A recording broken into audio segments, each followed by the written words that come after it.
My name is Slater and I live in Hartlepool. This is one of the hardest things I've ever had to do. I'm a very private person.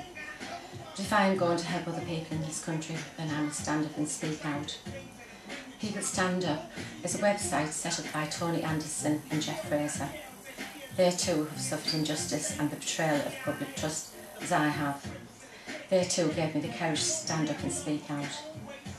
I, my family, friends and former agents of Provident Personal Credit Limited have been striving to expose the conspiracy to cover up the truth from my resignation as a development manager and agents who I supervised. I've approached numerous people for help, including my MP.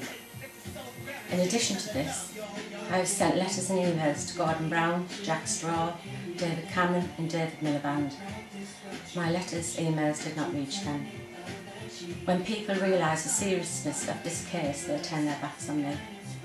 I would like the politicians who I addressed the letters, emails to, asking the question, why was this letter email not brought to my attention?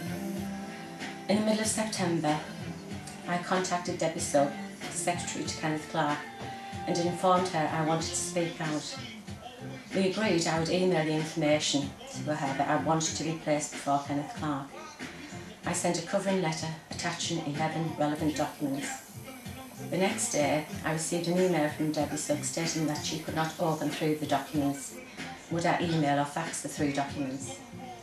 The documents were sent by email that day and by fax the following day. I have heard nothing further from Debbie Sugg, and the email that she sent me disappeared from my email inbox on the 25th of September. I've suffered a great deal over the last 4.5 years fighting for truth and justice.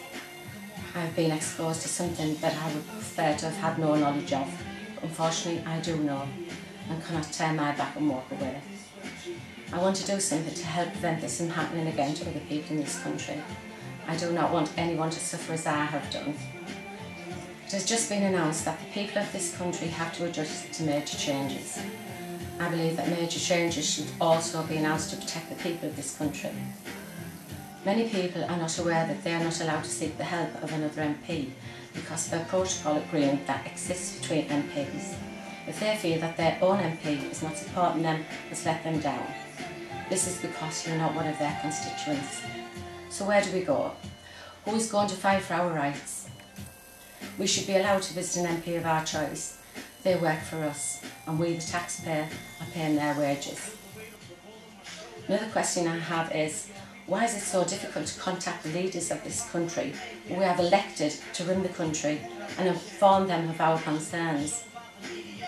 I would also like to see lay people representing themselves at the Employment Tribunal and the Employment Appeal Tribunal to have their hearings fully recorded to protect them.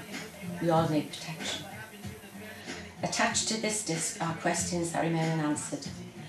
Can the people of this country help me to get answers to the questions? One day it may be you or a family member who is in this position. I urge you to stand up and speak out. Show them we are not little people. We have a right to justice, fair treatment, human rights and our questions to be answered.